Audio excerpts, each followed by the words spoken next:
নবম শ্রেণীর ও দশম শ্রেণীর প্রিয় শিক্ষার্থীবৃন্দ, অভিভাবক মণ্ডলী ও যারা আমার ক্লাস দেখছেন সকলকে আমার আন্তরিক সালাম।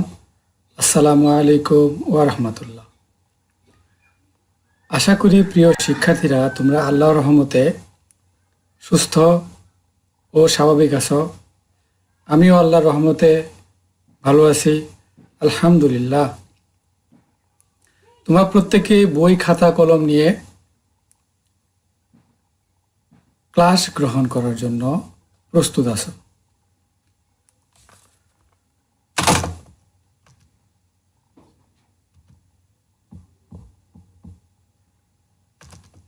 অনলাইন ক্লাসে তোমাদের স্বাগতম।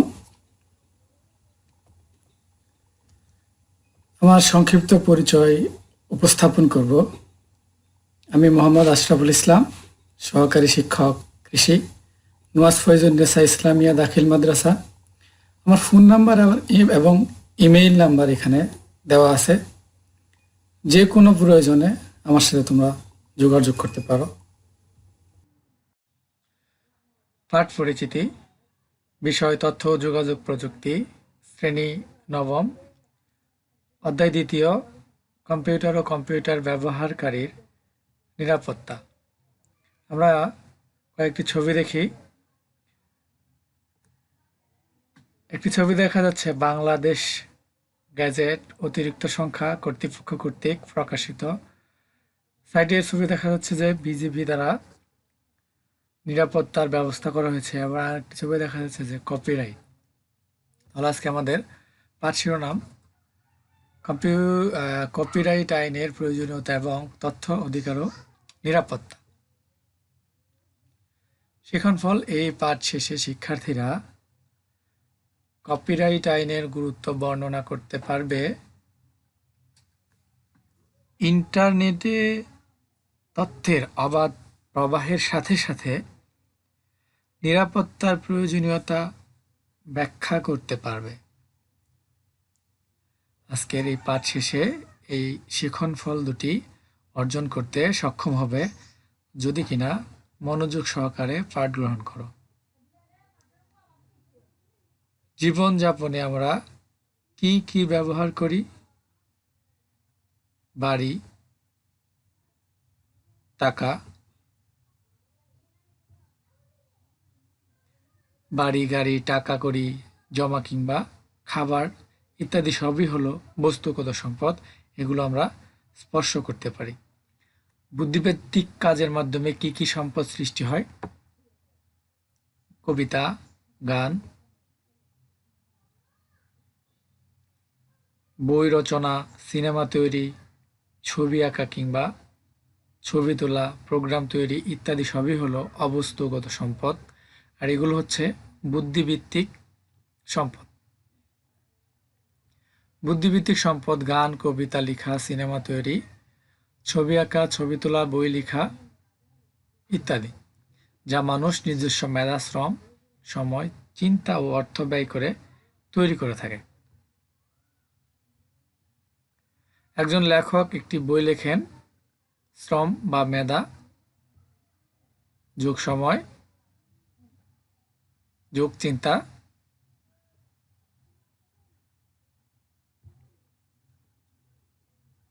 সমান সমান একটি বই। সবগুলোর মিলিত পরিশ্রম হচ্ছে কি একটি বই। বই বিক্রির উপর লেখক লভ্যাংশের একটি অংশ পেয়ে থাকেন রয়্যালটি বাবদ। সম্পদের নিরাপত্তায় আমরা কি করি? বস্তুগত সম্পদ, বস্তুগত সম্পদের নিরাপত্তায় আমরা ব্যাংক, সিন্দুক, তালা ইত্যাদি ব্যবহার করি। কিন্তু বুদ্ধিবৃত্তিক সম্পদের ক্ষেত্রে বুদ্ধিবৃত্তিক সম্পদ সংরক্ষণে কপিরাইট আইন ব্যবহৃত হয়। কপিরাইট আইন বলতে কি বুঝো? কপিরাইট আইন কোনো সৃজনশীল কর্মের কপি, অবৈধ ব্যবহার ইত্যাদি বন্ধের ও অধিকার সংরক্ষণ নিয়ে যে আইন, সেটিকে কপিরাইট আইন বলে। কপিরাইট আইন হচ্ছে যে কোনো সৃজনশীল কর্মের কপি, অবৈধ ব্যবহার ইত্যাদি বন্ধের ও অধিকার সংরক্ষণ নিয়ে যে আইন, সেটি হচ্ছে কি কপিরাইট আইন। আমাদের শিক্ষণফল কপিরাইট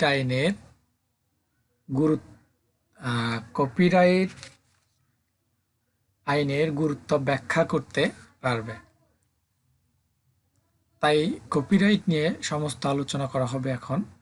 মুদ্রণ যন্ত্র আবিষ্কার হওয়ার পরপরই কপি করা বা নকল করাটা সহজ হয়ে গিয়েছে।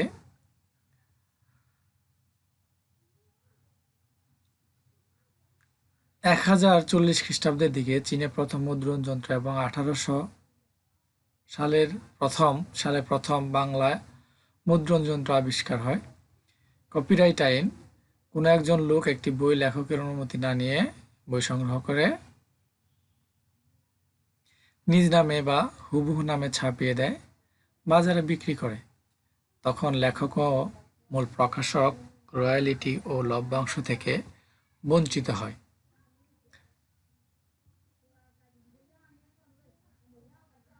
সর্বপ্রথম যুক্তরাজ্যের পার্লামেন্টে 1662 সালে কপিরাইট আইন পাস হয়।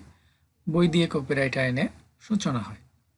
বাংলাদেশে কপিরাইট আইন চালু হয় 2000 সালে, যা কপিরাইট আইন 2000 নামে পরিচিত।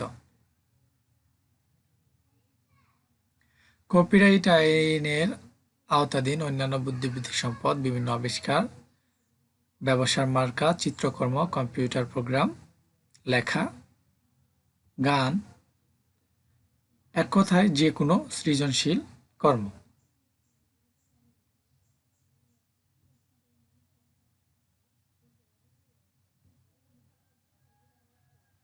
কপিরাইট আইন বলবৎ থাকার সময়কাল: সৃজনশীল কাজের কপিরাইট স্রষ্টার মৃত্যুর পরও বলবৎ থাকে। কোনো কোনো দেশে 100 বছর পর্যন্ত বলবৎ থাকে। সাধারণত লেখক, শিল্পী, নাট্যকারের মৃত্যুর 50 বছর থেকে 70 বছর পর্যন্ত এই আইন বলবৎ থাকে।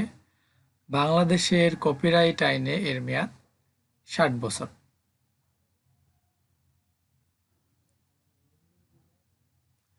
যখন কোনো সৃজনশীল কর্মের কপিরাইট ভঙ্গ করে সেটি পুনরুৎপাদন করা হয়, তখন সেটিকে বলা হয় চুরাই বা পাইরেটেড। একাডেমিক বা পড়াশোনার কাজের ক্ষেত্রে সৃজনশীল কপি করা যায়, এরকম ব্যবহারকে বলা হয় ফেয়ার ইউজ।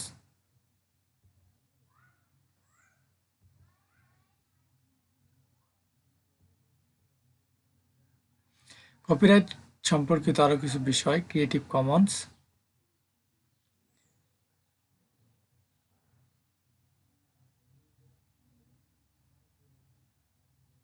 আমরা এতক্ষণ যা নিয়ে আলোচনা করলাম, এই জন্যই যে কপিরাইট আইনের গুরুত্ব কেন, এই সমস্ত কার্যক্রমকে সঠিকভাবে পরিচালনার জন্য কপিরাইট আইন অত্যন্ত গুরুত্বপূর্ণ। বাংলাদেশেও এর বিকল্প নয়। আর এই বাংলাদেশের এই কপিরাইট আইন 2000 সালে প্রকাশিত হয়, যা কপিরাইট আইন 2000 নামে পরিচিত। শিক্ষার্থী বন্ধুরা, আমরা একটি ভিডিও দেখি।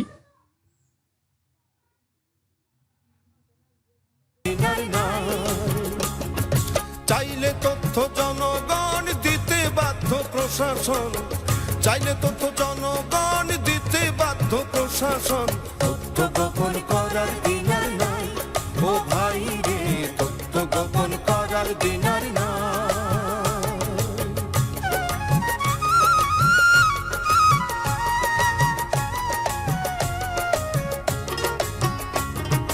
এই দেশেরই মালিক হলো দেশের জনগণ, এই কথাটাই আমি না ভাই বলে সংবিধান। এই দেশেরই মালিক হলো দেশের জনগণ, এই কথাটাই আমি না ভাই বলে সংবিধান। তাই সকল তথ্য জনগণের জানার অধিকার, গণতন্ত্রের জন্য যেটা জরুরি দরকার। তাই তো দেশে পাস হয়েছে, তাই তো দেশে পাস হয়েছে তথ্য অধিকার আইন, তাই তথ্য গোপন করার সুযোগ।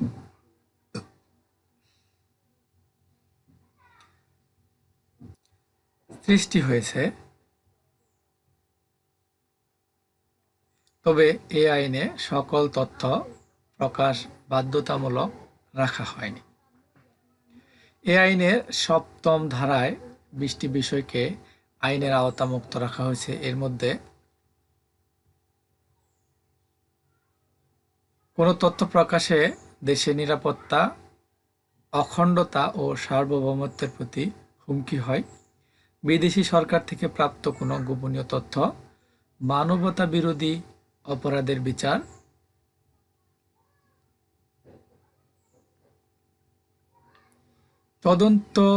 তদন্তাধীন কোনো বিষয়, পরীক্ষার প্রশ্ন বা প্রদত্ত নম্বর সম্পর্কিত আগাম তথ্য।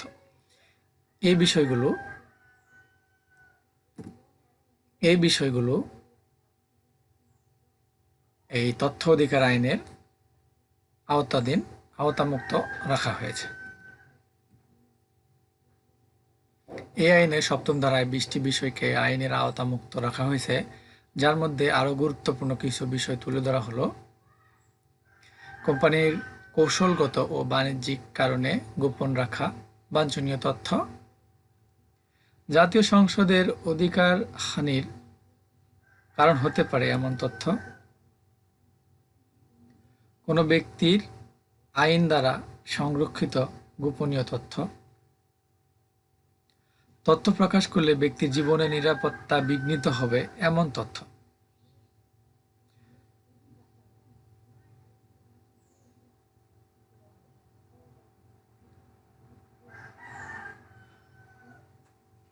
মন্ত্রিপরিষদ বা উপদেষ্টা পরিষদের বৈঠকে উপস্থাপনীয় সারসংক্ষেপ সহ আলোচনার কোনো বিষয়বস্তু।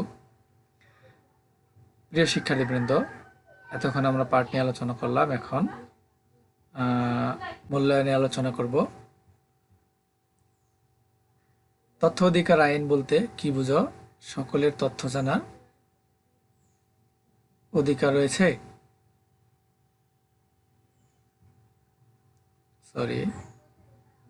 সকলের তথ্য জানার অধিকার রয়েছে। আমরা দেখব সকলের তথ্য জানার অধিকার। বাংলাদেশে তথ্য অধিকার আইন কত সালে পাশ করা হয়? 2009 সালে। 2009 সাল। তথ্য অধিকার আইন বাংলার ফলে স্বচ্ছতা,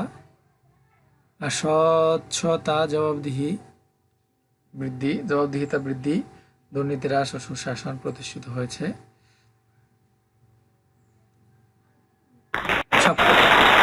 তথ্য অধিকার আইনের ৭ম ধারায় কয়টি বিষয়কে আইনের আওতামুক্ত রাখা হয়েছে? 20টি। শিক্ষার্থীবৃন্দ, আমরা মূল্যায়ন করলাম। এখন বাড়ির কাজ। তথ্য অধিকার আইন জনগণকে সকল তথ্য জানার অধিকার দেয়নি। বিষয়টি তোমার চিন্তার আলোকে লিখে আনবে। সুন্দর করে খাতায় লিখে নাও।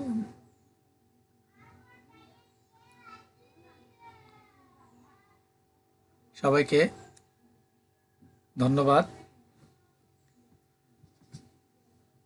আজকের মতো এখানে ক্লাস শেষ করছি। আগামী ক্লাসে আবারও তোমাদের আমন্ত্রণ জানিয়ে এ পর্যন্ত তোমরা সুস্থ থাকো, স্বাভাবিক থাকো। আসসালামু আলাইকুম ওয়া রাহমাতুল্লাহ।